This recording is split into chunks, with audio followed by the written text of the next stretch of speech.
All right, folks. Always nice to have a last-minute connectivity issue to your demo, right? I'm okay now. It's all good. My name is Jose Barreto. I'm a principal program manager with the file server and clustering team. And in this presentation, we're going to try to actually walk through everything that we did in 2012, in Windows Server 2012, in regards to this scenario. But we want to sprinkle the new things in Windows Server 2012 R2 along with it. And my demos are going to be all on the new release. And the idea here is we are going to give you the basics of the scenario. Then we're going to go ahead and talk about some of the performance bottlenecks. I'm going to spend some time on performance, which is something that is near and dear to me. And then we will show you a few configurations. We'll probably spend like half of the content on the first one, and then we'll try to cover some of the other ones as well. And along the presentation, we'll also give you some troubleshooting tips, some hints, some pointers, so that you can deploy this. So that's the basic flow. So what are we doing here? So I hope you're here because you're doing virtualization or you're really close to doing it. Maybe you're already deployed on Windows Server 2012 and you're looking to understand what are the changes in 2012 R2. And your scenario here should be all about private clouds or large-scale Hyper-V deployments where you need shared storage. You're concerned for high availability, right? And that was the focus on this new wave. So we understand that a lot of you did not deploy 2012 yet or are in the process of deploying 2012. And we want to ensure you that what we're doing here is improve on what we released effectively less than a year ago on 2012 in a very consistent fashion. So the hardware investments you have, the planning, the configuration that you did for 2012 should all be very much in sync with what you see here. If not, let me know. But we want to take you further into the notion of you reduce your costs, either by leveraging things like what you saw in the keynote today, like tiering in storage, or live migration, leveraging these capabilities of the new network interfaces, but also making things easier to operate, which also means reduced operational costs, right? So more automation. That's also a theme of what you see here. What is our vision in terms of infrastructure as a service, as a private cloud solution? Well, a few things will probably be something you'll hear multiple times during this conference. Separate compute from storage. On the compute side, you have Hyper-V. On the storage side, you have a scale-out file server with storage spaces and a shared JBOD in the back. And SMB is the protocol that connects the compute and the storage. Jose, is that the only way to do it? No. It's just the one that we're focusing the most, at least the one that I'm focusing the most as a PM for the file server and clustering team. Now, getting very specific to what we're doing here, right? How did we get here? In the old days, if you wanted to have a Hyper-V solution that provides a highly available VM infrastructure, you would have to use shared storage in two forms, iSCSI or Fiber Channel. That was it. We couldn't use storage on file servers before because we didn't have certain capabilities in the SMB1, SMB2 stack.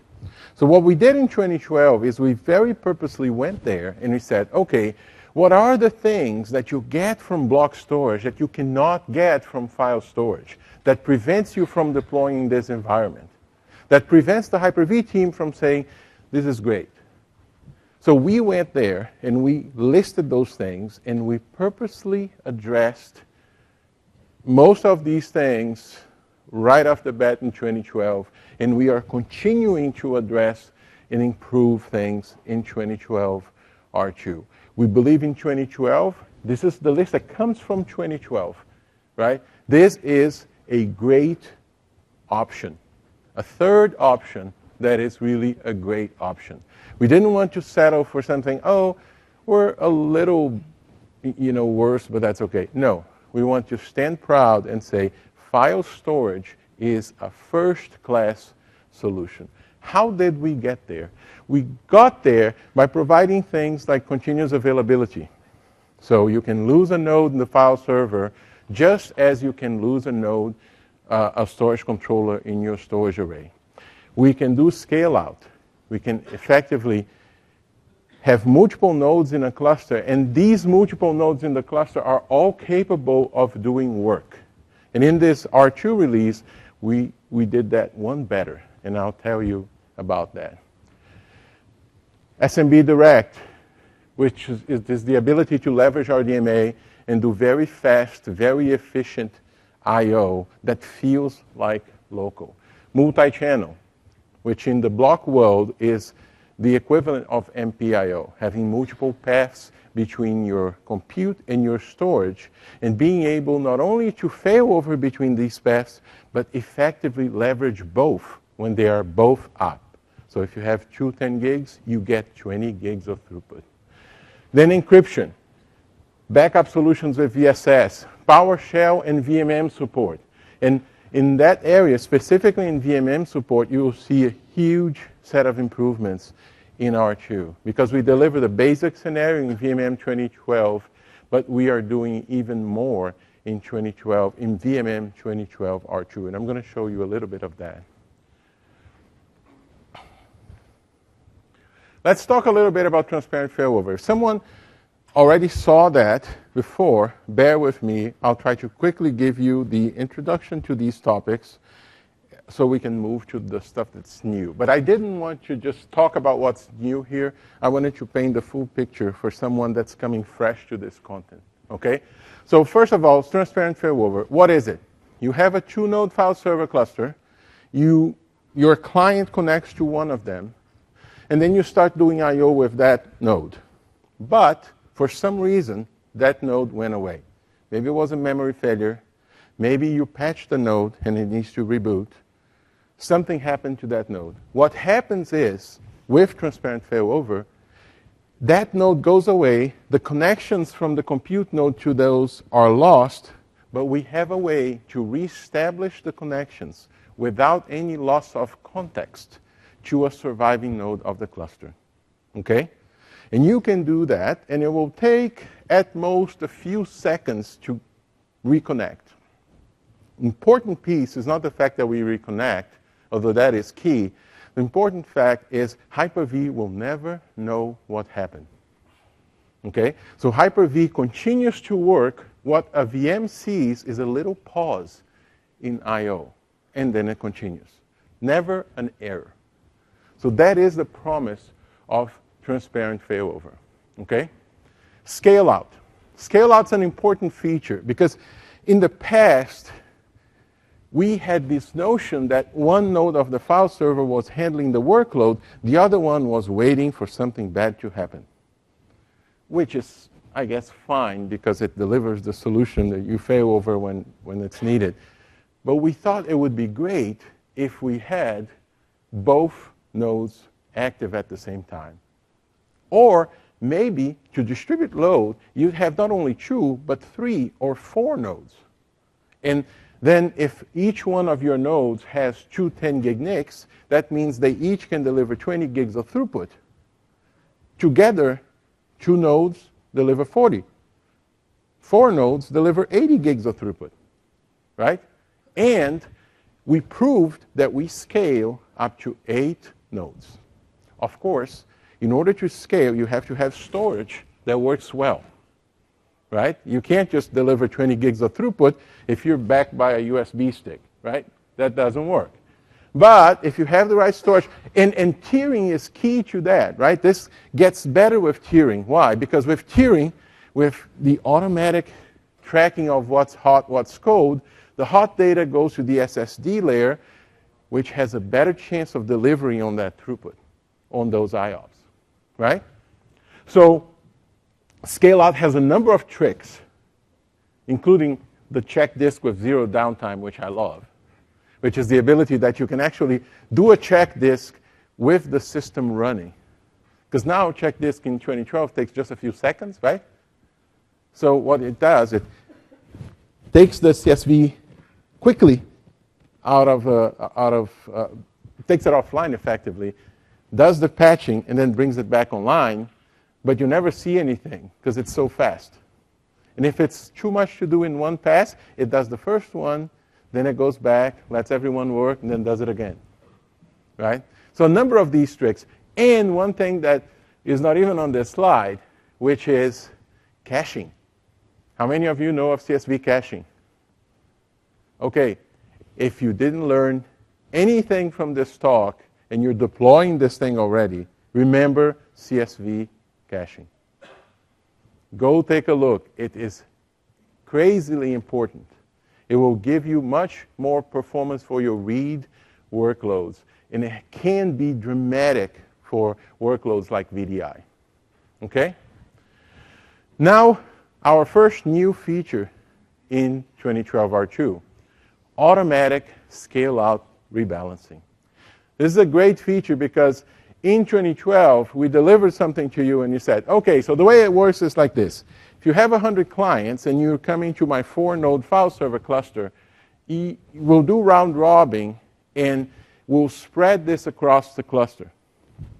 What happens is if you have 100 clients and 4 nodes in your file server cluster, in average, you get 25 for each one. Okay? That's what round robin does for you. However, over time, that could change. And we provided PowerShell scripts that you can go run and rebalance, and it's done live because we have transparent failover. We can move clients around and all that. But there was a scenario, which was especially true for mirrored spaces, where there is a node in the cluster that has better connectivity. So the node that's the coordination node in a scale-out cluster actually performs I/O better. The other ones can have to do redirection. So what we're doing now, we're doing a few things. One, a node in the cluster is not the only thing that you will find. You will find now a per share connection when you come into the cluster. Let's make it simple. Imagine that scenario. Have share 1 and share 2. That single Hyper-V host is coming in and has some VMs on share 1, some VMs on share 2. In the old days, what we would do is say, pick a node, file server 1, file server 2. I choose file server 1. Then all my I/O goes to file server 1. In R2, what we did, if we have this notion that one node does better I/O to a certain volume than the other one, we'll start doing per share selection of node. So in that configuration, let's say share 1 is in a space that's coordinated by file server 1, and share 2 is in a space that's coordinated by file server 2, a single client will effectively connect to multiple nodes of the scale-out server. That's a first. We didn't do that before. Not only that, we will automatically find what is the node that has the best path, and we coordinate with CSV on that. And we'll automatically connect so that we avoid redirection traffic between the clusters, nodes. Okay? So that is new, and the idea is this happens automatically, okay? And this will avoid redirection traffic, and it will make your scale-out server more efficient. I have a demo on that. It might make it a little bit more clear. Another thing we're doing, multi-channel, got great feedback from this feature. This is effectively our way to do MPIO. Okay? So if you have 2 1 gig NICs, you get 2 gigs of throughput. If you lose one NIC, the surviving NIC will take the whole workload. And that event is not an event that Hyper-V will see as an error. It's just something got rebalanced. Don't worry about it. We'll have some stuff on a queue. We'll move to another queue. Nothing happened, right? So that's what we do. In a demo that I love to do, I did it a lot, is trying to have one NIC, then plug the cable to the second NIC, and then it discovers there's another one and then starts doing both. And then I plug another one and start doing 3. And then I pull the plug on one and it goes back to doing 2, all automatic with a workload running, right? So that's like MPIO. I would argue this is a little bit more interesting than MPIO. Because if I have fast NICs, slow NICs, RDMA NICs, non-RDMA NICs, there's a whole lot of different things that we do here. And the greatest thing about this is automatically configured. I know people freak out a little bit. And say, yes, it will discover the best path when we use it. Are you sure? Yes, we are sure. Especially with clusters where you specify which NICs you want to use for client traffic. It's actually not that hard because we got a hint from you to say which nodes actually are the nodes, which NICs are the NICs that you want to use for that kind of traffic. But it just discovers it, okay? Multi-channel. SMB Direct. That's the one that gets people scratching their heads, right? Why? Because we use these NICs, and I have to tell the story of how this came about, right? So we were discussing this, and we say, okay, so can we be as good as iSCSI? No problem. We can do it. We're using TCP/IP. That's no problem at all. And then came the fiber channel conversation. Said, okay, so one of the other things, the fiber channel is out there, and fiber channel has great throughput. And fiber channel also has very low latency. How can we even touch that? That was 4 years ago, okay? And we sat down and we looked around and we said, okay, but there's these guys that are doing high-performance computing over there. They use very low latency networking. Why can't we use that stuff? He said, don't go there because it's different model of programming. It's remote direct memory access. You have to register memory, and you have to keep it for a certain while, and then you do a special kind of transfer. That's not a sockets-like interface. It's too complicated. And then we have a few guys in our team that like stuff when it gets complicated and makes it not complicated, right? So that's what we did. We went after that technology that was used just for high-performance computing. We built in the capability in SMB through multi-channel to detect the presence of that kind of NIC, and we automatically detect and enable that kind of traffic. In short, if you have the right NICs, we give you amazing performance with tiny, tiny latency and CPU utilization. I'm going to show you some of that too. The notion here is you don't have to do anything for it. If you have the right NICs, SMB will figure it out and we'll switch. But we will effectively stop using TCP/IP completely and use this new way of doing data transfers. This stuff is so good that the Hyper-V team looked at it and said, how can we use that for live migration? And they said, you know what? We plumbed this all in SMB. So what they did, they are now doing live migration over SMB for the sole purpose of leveraging all this goodness, both the multi-channel goodness and the RDMA goodness. And I will show you that as well. Now, Jose, that performance was good. Come on. You were doing 16 point something gigabytes a second, right? And we're still doing that, by the way. But we had a weak spot, small I/O. For large I/O, for 1 gig I/O, 512K I/O, we could do that all day long with very tiny CPU. However, if you were doing 8K I/Os, we could, quote unquote, only do 300,000 I/Os per second. Most people think that 300,000 I/Os per second is a fine thing, right? But again, those same guys that accepted the challenge before came back and said, you know what? We can do better than that. If we just make a few things different, if we just do a few tweaks, and we get our partners to give us a little new capability in the driver, we can actually make that go faster. So instead of saying, register memory, go to the other side, make the transfer, then come back and then destroy the registration, we can actually avoid one step in the registration process and optimize it. Instead of confirming every I/O, we can actually do batches of confirmation, and we'll make it even faster. especially for small I/O. So they did it. And we went from about 300,000 I/Os per second at 8K to about 450,000. For something that was already crazy fast, that's not bad.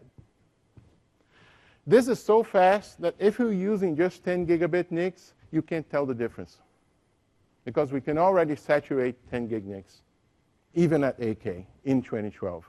Problem happens only when you're using 40 gig or 56 gig NICs that we see that you can't really drive it all that much. So we went after that little extra, and we're going there, okay? I'll show you some of that as well. Speaking of that, oh no, my computer went to sleep. And guess what? It came back.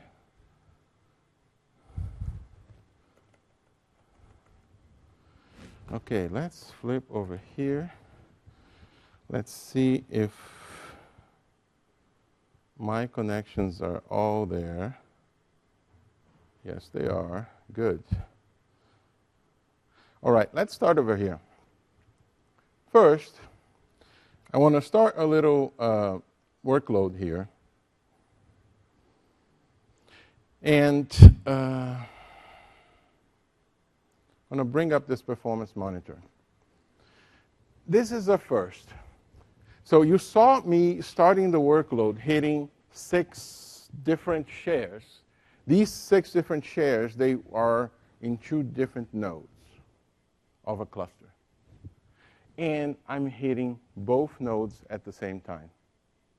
You see there? There is a single client hitting the scale-out cluster. Before this, I was actually only going to one of them. I would pick one and use that one. Now, I'm hitting both, right? That alone is the per share redirection I was talking about. And I can show you here that I have two nodes in this cluster, right? A1 and A2. And then, if you look at my disks, you see that I have a few here, A1, A2, A3. And they're spread across the different nodes. And you see, I have my witness, and then I have 3 disks in one node, 3 disks on another node, right? That is not an accident. And that was not something that I actually asked it to do. This is a new capability in CSV that says, when you do this stuff, automatically split the CSVs across the nodes. You don't have to do it. It just happens. Okay? That's fine. Now, what I want to do, I want to add a node to this cluster. Now, I could do it here in favor of a cluster manager. But you know what? For the first time, the VMM team is working side by side with us. Right? So in the last release, kind of we release, and then VMM comes like a little while after. Right? So now we're working in sync. And I can show you that I can manage this file server from VMM right now. So if you look here, have you seen this before? There's some great stuff here, if you don't mind. So if you go here to the create, I have now the create file server cluster. This is awesome. You can actually, from VMM, go here and say, yeah, I want to create one. And it says, oh, do you already have the server, or do you want to bare metal provision the server? Right? So this kind of stuff is entirely new in 2012 R2 for VMM. And it also manages spaces behind, so we have a provider that does the spaces piece. But let me focus here on what I came here to do. So you see my 6 shares are there, and I got my nodes. If I go here and look at my cluster nodes, you see I have 2. I'm going to go ahead and say, let's add a node here to this cluster. And what it's going to do, right, if you're familiar with VMM, you know you have to go to the jobs thing here. And it's essentially going to manage this whole thing for me. It's going to go ahead and say, okay, so I need to add a node to this cluster, so I'm going to deploy my agent.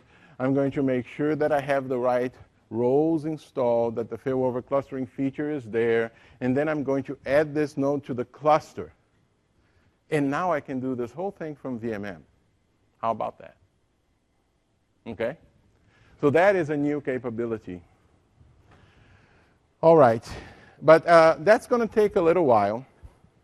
So what I'm going to do, in the best tradition of the cooking shows, is I'm going to bring another thing over here to entertain you while that happens. Okay? So we're going to do a little performance demo. And who doesn't like a little performance demo, right? So I have a few very nice machines back in a lab in California that one of our partners was nice enough to let us access from here. And we're going to do a little I/O demo. First, we're going to do 8K I/Os going to disk. So I have 16 different instances of SQL I/O hitting a file server that has a mirrored space, single mirrored space comprised of 48 SSDs. Okay? With 6 SHBAs. Trivial stuff. And I want you to pay attention to this number. So I'm doing nearly 600. Come on, past the 600. Go, go, go. Yes. It didn't do it. It was really close. Come on. So I'm going to go ahead and freeze it here so I can zoom in. Oh, I can't zoom on this one. Never mind. But we're doing a healthy. Oh, it did. It hit. 600. Yeah. All right. 600,000 I/Os per second. This is coming from disk, random reads. And interesting thing, in 2012, I could only do that if I had an all SSD configuration, right? Now, with tiering, I might be able to hit that with a mix of SSDs and HDDs, right? If my hot data is in the right place, okay? That's a great number. That's a higher number than we could do before. But let's try something different. I'm going to stop this, and I'm going to use cached I/Os. So I'm going to go client talking to server over the network, but instead of going to disk, I'm going to actually go just to memory. See what I mean? Jose, is that realistic? Yes, it is. If you're doing CSV caching, that's some of what you do. I mean, it might not be for the entire workload. I just want to show you the capability of the stack here. 992, 3, it's not going to hit 1,000. I'm actually entirely CPU bound at this point. I'm doing nearly 1 million remote I/Os per second. Do you know what the number there is latency?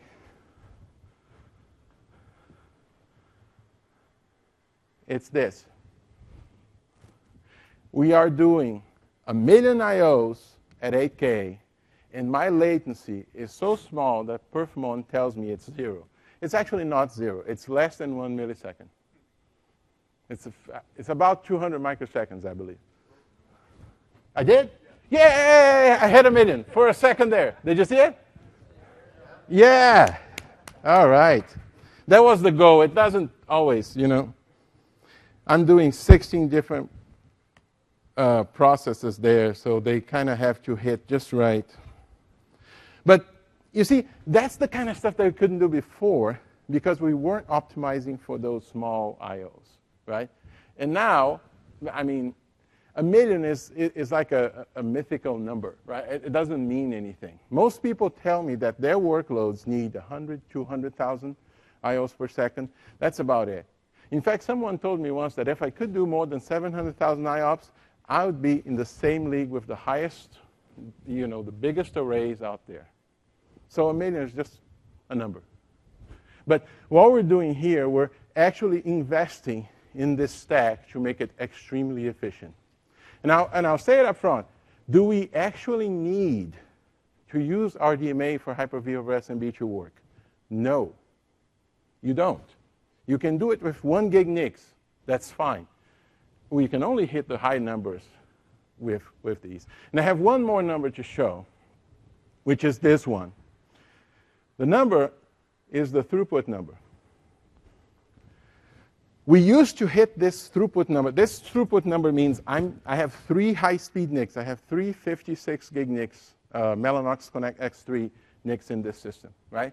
They, in theory, can hit a number about that big, right?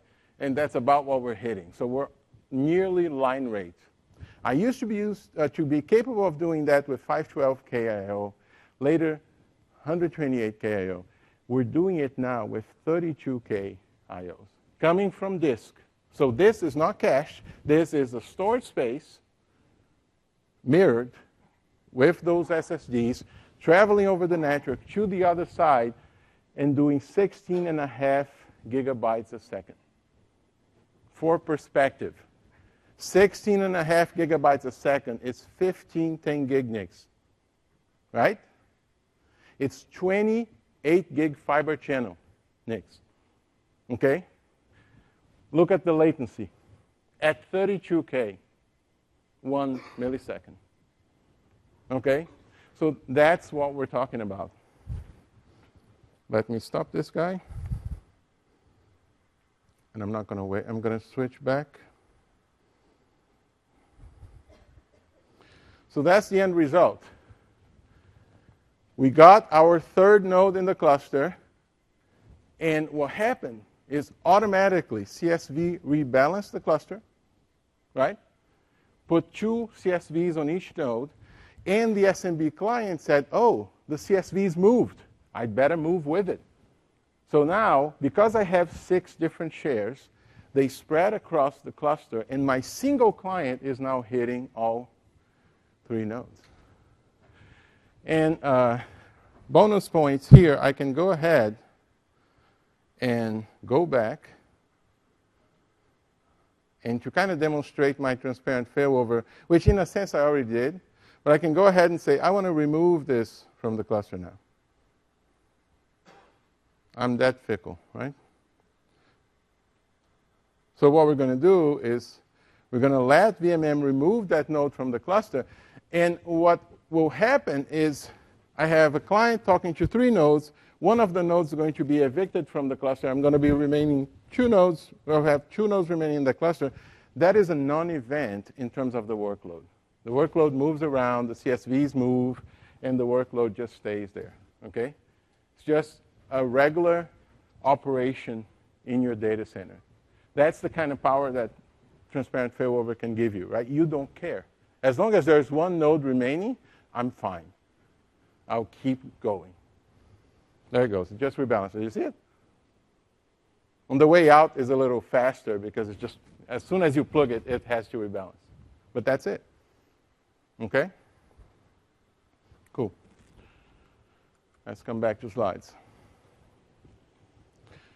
So that's what we saw. We went from a 2-node cluster to a 3-node cluster, and not only CSV rebalanced, but the SMB scale-out server rebalanced, and never forgetting that we can now do per share scale-out, not per client scale-out, right? That's entirely new. And then the performance, right? That's the configuration we're having there. 3 high-speed RDMA NICs going to storage spaces, 6 SHBAs, and 48 SSDs. And we hit over 600,000. And I actually, before I had to set up another demo in this thing. So I put more load on this machine that you see in the next demo. So I was hitting actually 1.1 million IOPS from cache. And then 16.5 gigabytes a second, right? Now, this one is so interesting because people see that and they say, oh, wow, we can do live migration over SMB. There's always a big confusion between storage migration and live migration, which is not the same thing, you should know, right? Live migration moves potentially memory and storage. I'm focusing here on the live migration that does the memory move. So I have one VM running on this machine, another VM running on this machine. To move the memory between the two, we used to do a simple TCP/IP connection, and then we transfer the memory as fast as we can through TCP/IP. Then when it's done, we flip over, right? That's what live migration is all about. So the Hyper-V team was extremely interested in saying, how can we do that faster? And they came up with two new methods. One is compression. The other one is using SMB, which gives them multi-channel and RDMA, right? That was a great thing that happened. And that chart doesn't do it justice. Because you see there's this huge bar over here, right? Then there's a small bar here, and then there's another even smaller bar here. First of all, you can't see the difference between the two. It does exist. But the second piece is this only talks about how long it takes to migrate. There are other variables. For instance, how much bandwidth can you use? How much CPU are you using? And that's why I wanted to do a little demo of this. Because with the right system, we can actually, remember those 16.5 gigabytes a second? How long does it take to transfer a VM with 10 gigabytes? Less than a second, right? How about a VM with 48 gigabytes? You have one of those? Those are not very common, right? I mean, it's got to be running something like SQL or something, right? How long for that one? Oh, come on, guys. Where's the math? No cell phones.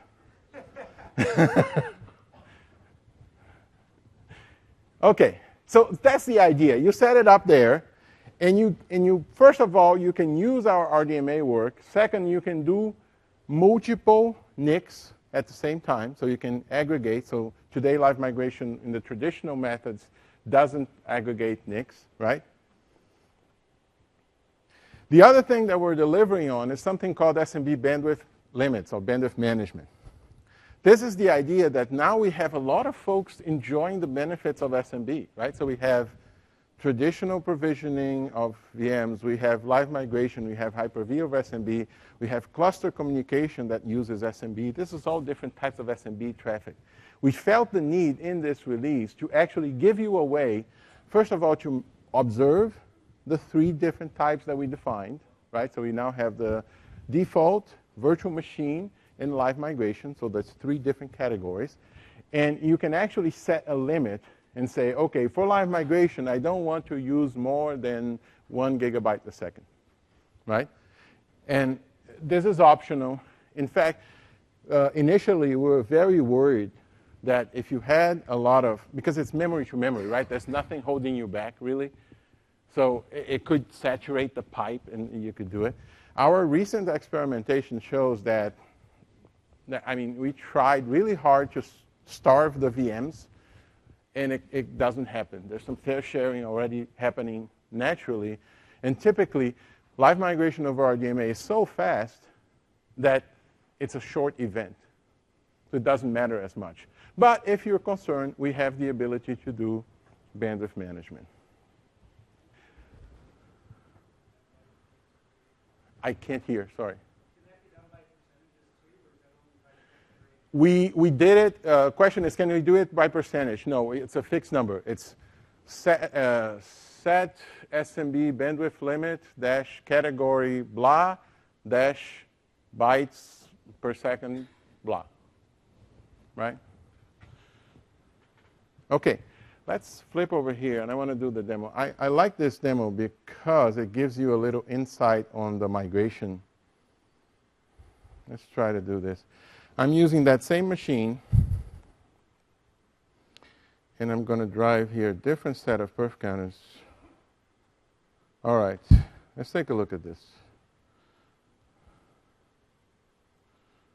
So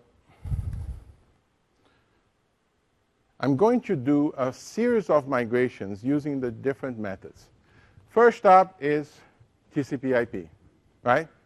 So using TCP/IP, observe the perf counters. So the greens are the CPU on the sending and the receiving side. The blue is bandwidth. So these are very efficient machines. So you see that I have 2.5 gigabytes a second throughput over TCP/IP, which is absolutely not bad at all, right? However, it's still taking 26 seconds to transfer this 48 gig machine. I'm going to move it again so you can observe. So I moved from computer 1 to computer 2, right? So CPU was slightly above 10% on both sides, right? And throughput was about 2.5 gigabytes a second. I moved from point A to point B. I'm going to move back now, and I have the CPU counters over there so you can observe something. So now I'm moving. Do you see anything interesting about the CPUs? Look at this guy. What's happening here? That guy is pegged. That is actually holding back my migration times. That NIC can actually do 6 gigabytes a second. The reason it's doing only, right, 2.5 is because that single CPU is holding it back. And that's understandable. When you're doing a single TCP connection, you affinitize to a core, and that's all you can do if you have only one. That's fine. Let's try something different, right? So instead of using this traditional method, which, by the way, 26 seconds to migrate a 48 gig VM, not bad at all, right? Not saying anything. But that's a very capable machine. Let's now do compression. So what is compression about? Instead of just grabbing chunks of memory and sending over, we grab that chunk, we compress, and then we send. What we do is we save bandwidth dramatically. But what are we trading it for? CPU is high. Now, understand here that Hyper-V put a lot of work that if you have a lot of load in your CPU and you do compression on top, it's not going to steal CPU from the VMs. So if you have available CPU, it will use it. If you don't have available CPU, it will look more like the traditional migration, right? But, you know, the scenario is we have 100 VMs on a host. I migrate off 10 so that I can rebalance things, right, in my cluster. So there might be some CPU, and I'm moving it back so you can see it. So this is moving from, moving to, right? Now, how about you have your cake and you eat it too, right? How about low CPU utilization and fast performance? We're now at 20 seconds for that large migration. How low do you think you can go? All right, RDMA, start. So we're doing this over those 3 high-speed NICs. Look at the blue line. Look at it go. Actually, it went literally off the chart. We finished in how long? 13 seconds. Now, we were only transferring data for 3 or 4 seconds there. The rest of it was just Hyper-V thinking, okay, I'm migrating, right. From where? From here. To where? To there. They have permission? They do. Do they have the memory? They do. Can I allocate the memory there? Let's allocate the memory. Okay, we're ready? Yes. Let's transfer. Boop. Transfer. Okay, did it work? Yes, it did. Okay, bring back the VM. Are we good? Yes. Okay, bring it up. Go. Right? That was it. Look at it come back. Yes. The notion here is we're basically transferring this chunk of data. Let me show you how much.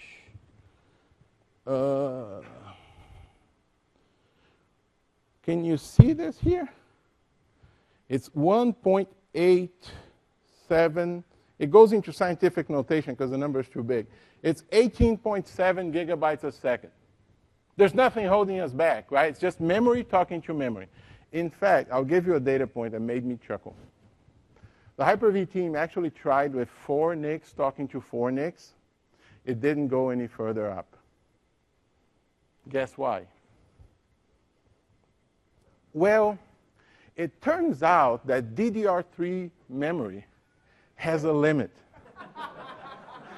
So the memory couldn't go that fast. So the network wasn't the bottleneck. It took them a while to figure it out. They were like talking to us, it doesn't go any faster than that. Get faster memory. It's interesting, but it's true. I mean, I have the charts to prove it. All right. How do you like that? So that's the summary, right? The shape of TCP/IP, the shape of compression, the shape of RDMA. RDMA actually uses less than any other method, less CPU, and it transferred the fastest. Now, there's a balance to be had there. If you have a lot of bandwidth available, you want to just use it, right, and get it over with. Now, the problem with that first case is that you can't use all the bandwidth because you're bound to a single TCP/IP. So with multi-channel, we already do multiple connections, right? So we've solved that problem in multi-channel. And with RDMA, we do 2 connections per NIC, just in case, right? And since we had 3 NICs, we had plenty, right? So now you can actually leverage that same networking technology you were using for Hyper-V over SMB for storage and use it for migration as well. We also do encryption. And I always ask folks, I mean, do you do encryption today? And everybody knows that IPsec is an option, right, for iSCSI. And there are actually some standards for fiber channel encryption as well. Yeah, they do exist. However, when I ask people, are you doing encryption on your fiber channel array? I'll ask again. Anyone? One guy. Yay! But that's usually the case. It's 1 or 2, right? Why? All this stuff is very complicated. Encryption is hard. Not with SMB. With SMB, you have 1 flag that you set, and then encryption happens. No PKI required. No certificates. We already have a secret that's never shared on the wire, and we use that secret to derive a session key. And if you know your encryption, you know that's all you need, really. And we do it in a very simple way. Not going to lie, if you enable encryption, we can't do RDMA as efficiently. Because the whole notion of RDMA is you move data without touching it. If you're encrypting, you have to spend CPU on the way in and on the way out. But it's an option, and we do it as efficiently as possible, and we use a set of encryption methods that are accelerated by AES. We use AES, the encryption, and we can it's not really accelerated, it's helped by instructions in the CPU, okay? AES NI CPUs.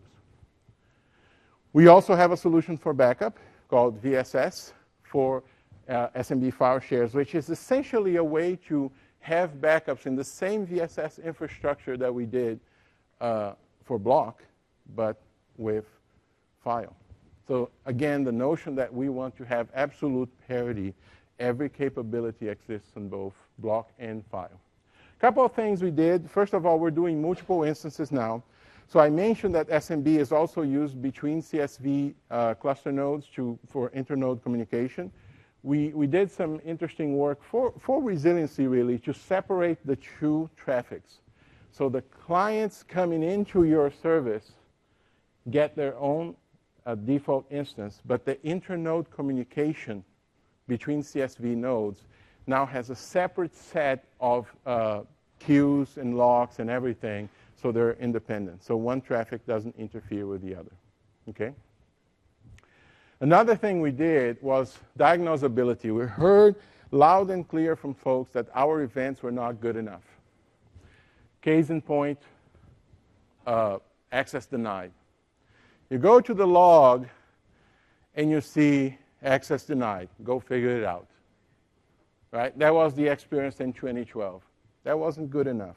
So what we did, we went back to every event, and we looked at how we could make it better, how we could provide more information. In this case, we say, okay, there was an access denied, but here's the client that was accessing this information. Here is what was the user logged on. Here was the access that he had. Here's the security descriptor at the time. This kind of information that we usually have to go back and ask everyone to say, oh, can you do it again so we can catch it? And there's nothing worse than having a problem and then asking whoever has the problem to make the problem happen again, right? That's not a good story. So we're trying to make these events on by default so they're captured the first time and with as much information as we have available, okay? VMM and scale-out file server, I cannot say enough about this. So we are doing a lot of work together with the VMM team. I showed you some of it. So the fact that you could see the capabilities of my scale-out file server there, but that's just the tip of the iceberg. There's a whole lot of work that VMM has done, for instance, to do echo management, so permission management. So when you start using a host to access an SMB share, you need to grant the host access to the share, which is straightforward enough, but some people will still stumble. Nothing better than VMM, especially when you have, lots of hosts. It's harder to keep track when you keep adding and removing hosts. So VMM takes that trouble out of your hands, handles it automatically. And we could actually spend, I say, a full hour just going through the UI to let you understand all the small places where VMM has made some adjustments. Like, for instance, classification. That we didn't used to have that for Server 2012 in VMM. In 2012 R2, they now have classification. You can have your gold file share, silver file share, and then you can allocate differently. Like you have one that's with tiering, one that's without SSDs. Then you can have one different purpose file shares, and you can do classification. There's a lot there. I would highly recommend that you see the talk by Hector that goes into great detail. Also, management of spaces with VMM is greatly improved, because if you're using spaces behind the file server, this is all integrated now. You can actually go from a storage pool down to a file share in a single wizard, right? You don't even have the space. You just have a pool. You say, I want to take this pool, I want to create a space, and I want to format, put everything, then create a share on it, and do this, and it has the whole thing. It's a workflow that covers the entire aspect. So it's great stuff. Now going back, we talk about features, but when we talk about deploying things, we want to make sure that you understand that there's a lot of different configurations. At the same time, I want to point you to a certain direction, okay? You can do a single node file server, which is option A on this slide. Problem with that is that you have only a single file server. It's not highly available. That guy goes down, it goes down. The storage is directly attached to it. So that storage is no longer accessible. For some folks, that's okay. I've talked to a few folks that said, you know what, if it goes down, we'll go, troubleshoot, bring it back, could take a few hours, that's okay. Most people, though, want to have something that's highly available. There's actually a talk in this conference that says, I think the title is, all storage should be highly available, or something like that, right? Yeah, that's you, right? So what we are recommending that you, at the very least, have 2 nodes. Why? Peace of mind, high availability. You can do maintenance on either node, and transparent failover will kick in, and you don't have to take downtime. The solution is typically using some form of shared SAS storage, JBODs, right? Why do we talk so much about JBODs? Because we're trying to bring that cost down. And the JBOD is the absolute smaller cost that you can have for shared storage, right? You can do other things. Let's, for instance, think of a multi-node file server with a fiber channel array in the back. Great solution as well. Especially if you already have the array, but you want to enjoy some of the benefits that we talked about today. And you can certainly see how that could save even on, not only on operational costs, but on capital costs as well, because you only need to wire the fiber to the 4 file server nodes, not to the entire set of compute nodes, right? So it's less HBAs to deploy, smaller switch to deploy. Now, other things in terms of networking, I know people sometimes come to me, Jose, You always demo this stuff with these Mellanox Connect X3 cards that are like 56 gigabits per second. I only have 1 gig NICs. You're fine. Just understand that a 1 gig NIC will give you 110 megabytes a second. That's it, right? If you're okay with that, and many people are, you're fine. I have a customer that's doing 6 1 gig NICs teamed. That's fine too, right? It's still the cheapest thing you can get is 1 gigabit networking. If you can find a way to live with it, just be my guest, right? Now, most people are already investigating high speed, at least 10 gig, not necessarily with RDMA, but with RDMA, especially with these new benefits, you might want to take a look. The cost for discrete 10 gig RDMA or not, it's almost the same. It's a matter of picking a vendor that actually has the capability, right? If you're paying attention, we had Intel, Chelsea, and Mellanox in the last release that had support. In this release, in-box will be Chelsea and Mellanox, and I hope some more will come on board, right? And now there's 40 gig from Chelsea coming up as well. Permissions. So I want to get this deck with all the details that you need. So just keep in mind, you need to create a folder, then you create the share, and then you apply the permissions to the share in the same commandlet, right?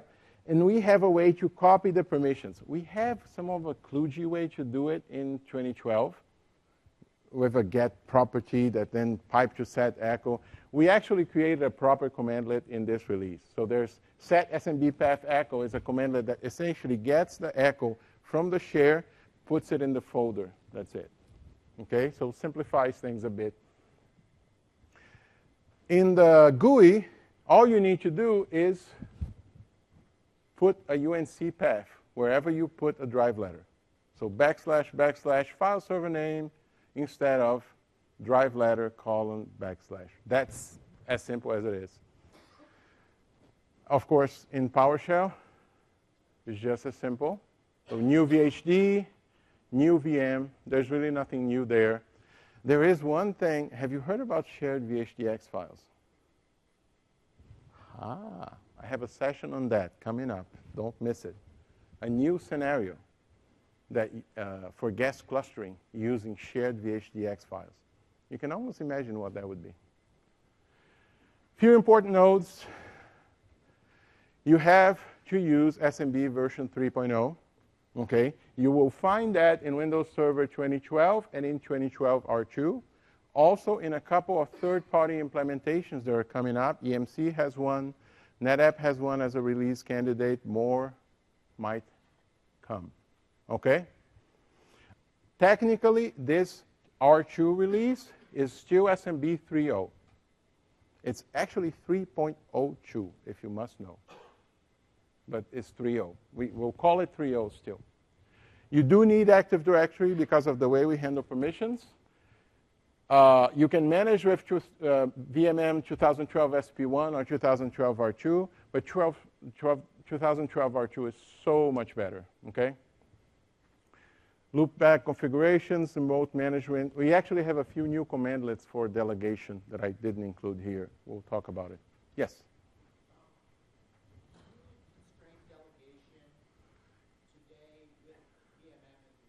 No, VMM takes care. The question is, do we need to set up constrained delegation if we're using VMM? No. VMM has its agent on every machine and has its own way to handle credentials through something we call CredSSP, and it doesn't need constrained delegation. That's one of the great things about VMM. You don't need to, don't think about it. Just deploy it, and it will work. Okay? If it's not working, we need to take a look. But by design, CredSSP does not need delegation. There must be something wrong in the configuration or something wrong with VMM. No, by design, it should not require delegation at all. And that's how we deploy it. I'm surprised to hear. Well, speaking of that, I have A whole list of tips and answers from the blog. So if you're not looking at the blog, there's a whole lot of things people ask all the time. Oh, in clustering, do I have to actually do multi-channel? Can I do multi-channel with RDMA? Can I combine with LBFO? Can I do this? Can I do that? I have a full list of these Q&As on my blog. There's not enough time. We could probably do a whole session just on that. But I wanted to put the list here, like the minimum firmware version required. The last one, how to rebalance before we automatically rebalanced, right? All that stuff is there. Another thing, KBs. Watch out. That last one on the list, please, if you're deploying 2012, get that KB. Okay, it's a hot fix that addresses 6 specific issues that we found after release. Okay, so full list of KBs. Some are informational, some are actually issues. There's an issue with VSS. There's an issue. The last one is probably the most interesting one of all because it's like a combined set of everything that we found that affects the CSV scenario. So please take a look at those if you're deploying 2012 right now, okay? Now, we have a little bit of time to talk about performance. Okay, performance is a hard topic. Why? Because there's so many variables involved, and even more in R2. But the performance conversation always comes, and I wanted to embrace it. But I need to tell you there will be lots of boxes, right? And there will be lots of color trying to differentiate the boxes. But the story is actually not that complicated, but there are tiers that you have to be aware of. There's JBODs, there are file server clusters, there are Hyper-V clusters, and then there are your clients. And then there's networking between them. Between the JBODs and the file server clusters, what is the network in this case? SAS. Okay? Between the file server cluster and the Hyper-V cluster, what is the network? RNICs, which is my short for RDMA NICs. Also very useful when RDMA NICs doesn't fit in the box, because it's a very small box. Between the Hyper-V cluster and the clients, typically we don't need RDMA, so regular NICs are at play. Okay? In this case, I'm using a storage spaces configuration, right? And you have the multiple different JBODs. And everything there could be a performance bottleneck, essentially. Have a very fast NIC with very slow disk, not good. Very fast disk and a very slow SAS, not good. And there are different SAS speeds, by the way, and disk speeds. Here are the few things that you should be thinking about. How many SAS ports per module? What's the SAS speed? Is it 3 gig, 6 gig? Do you have the mythical 12 gig already? I see a few folks here that might have it, right? So disks per JBOD. What's the disk type? Is it an SSD or an HDD? Is it a capacity HDD or a performance HDD? Do you know the difference, right? What is the SAS speed on the disk? Because you could have a 6 gig SAS bus, but a slower disk or not. How many spaces? How many columns per space? Jose, I don't know what a column is. That's a bad sign. Go read on your spaces, right? What's the CSV cache configuration? Remember the one thing you should take from this one? Look at CSV caching. Tiering now. And the black stuff is actually the stuff that's changing in this release, right? So CSV caching used to be up to 20% of the memory. Now we flipped it around. You can use up to 80% of the memory for CSV caching. That's a hint, right? What's the SAS HBA that you're using? What is the speed of that? How many lanes? How many ports? Okay? Then on the RNICs, how many RNICs do you have? What's the speed? And so on. Sample configuration. Everybody loves that.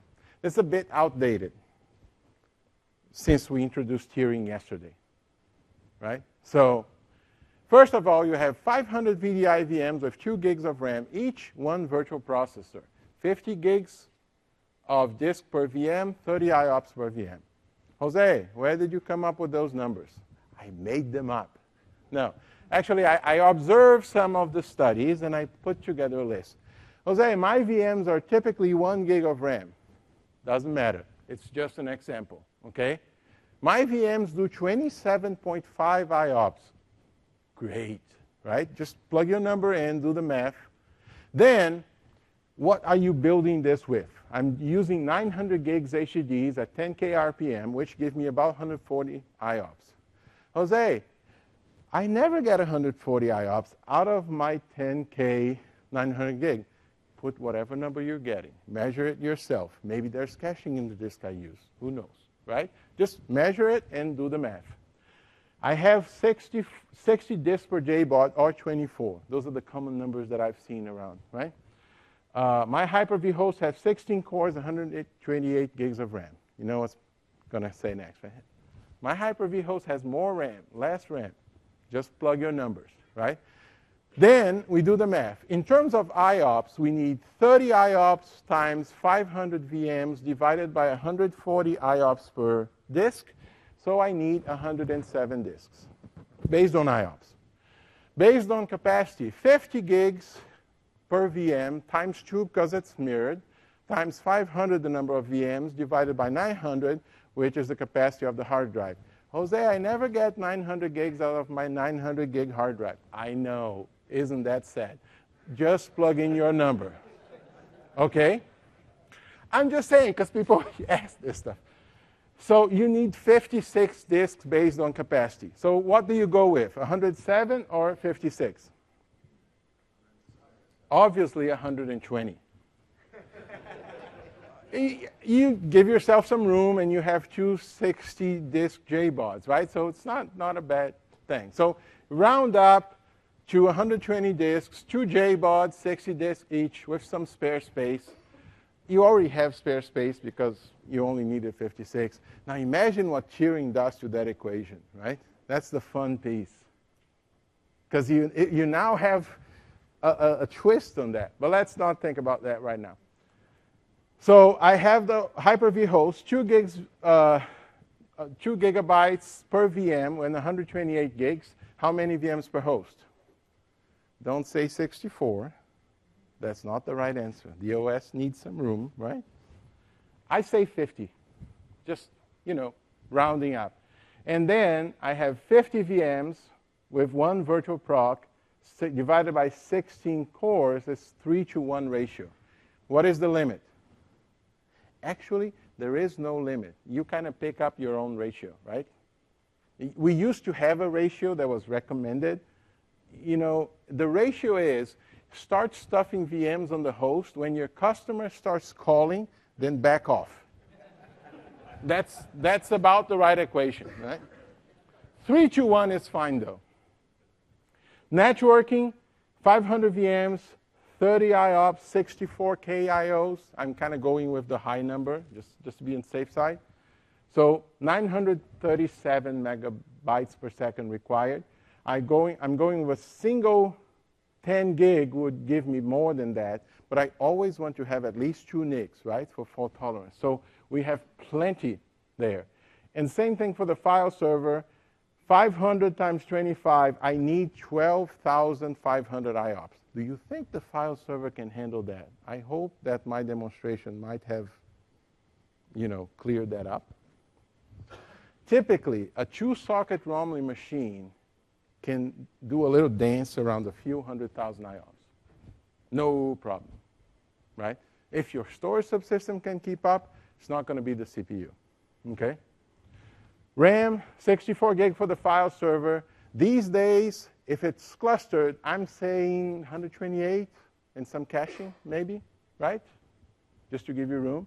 And a homework for you, redo this calculation with tiering. Right? That's a trick question. So that's what I got there. And you see how many SAS ports, and the yellow that shows over there a little bit on the how much you can do and all that. Speeds and feeds. Be aware when you're doing these calculations, right? A 1 gig NIC will give you 0.1 gigabytes a second. A 40 gig NIC will give you, in theory, 4.5. Typically, you don't hit those numbers. Those numbers are the theoretical maximum numbers, right?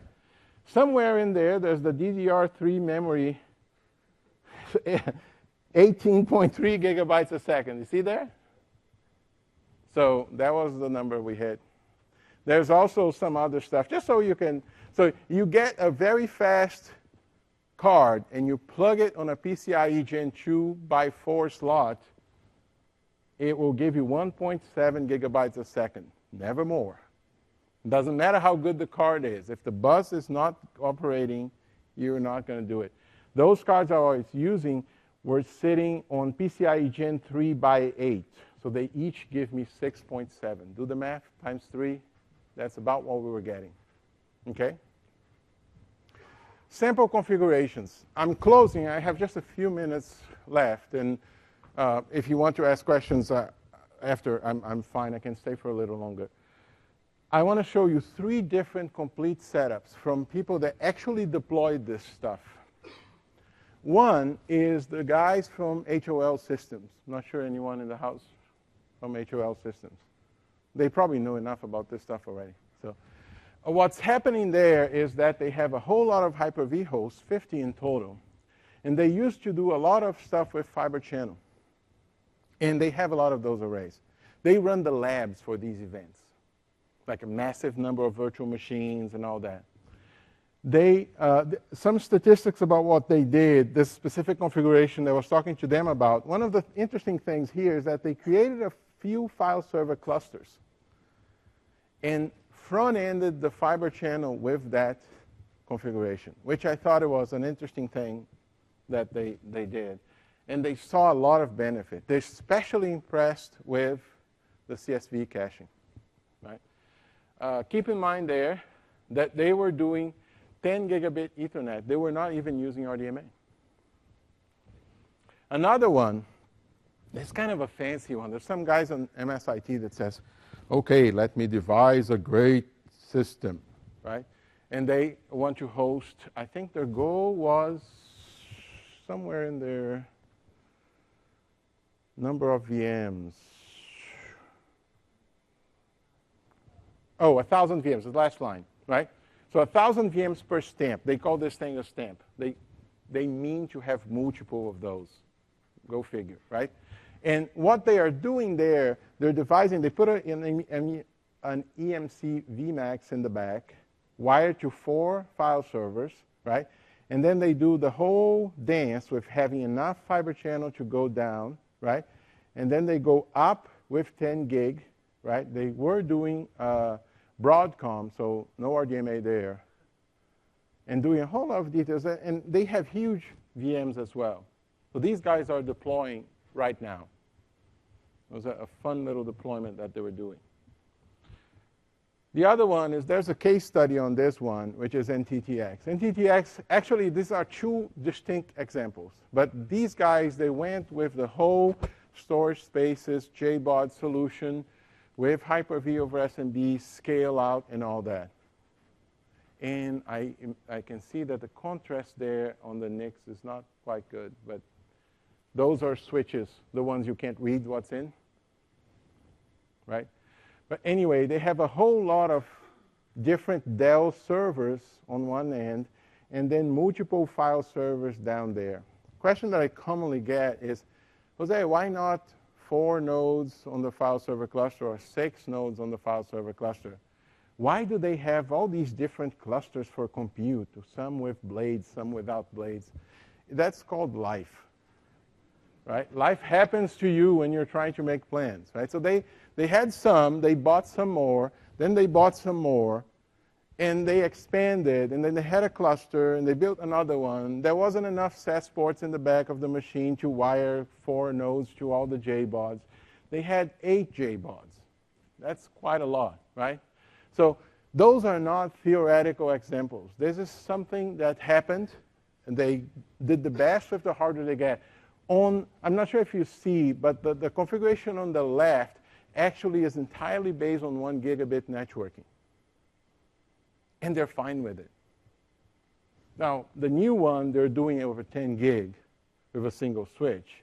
But that's the kind of stuff. I wanted to give you, and you will get these slides, right? They will be available. You'll be able to take a closer look. But what I wanted to kind of explain to you is that there is no single way of doing this stuff.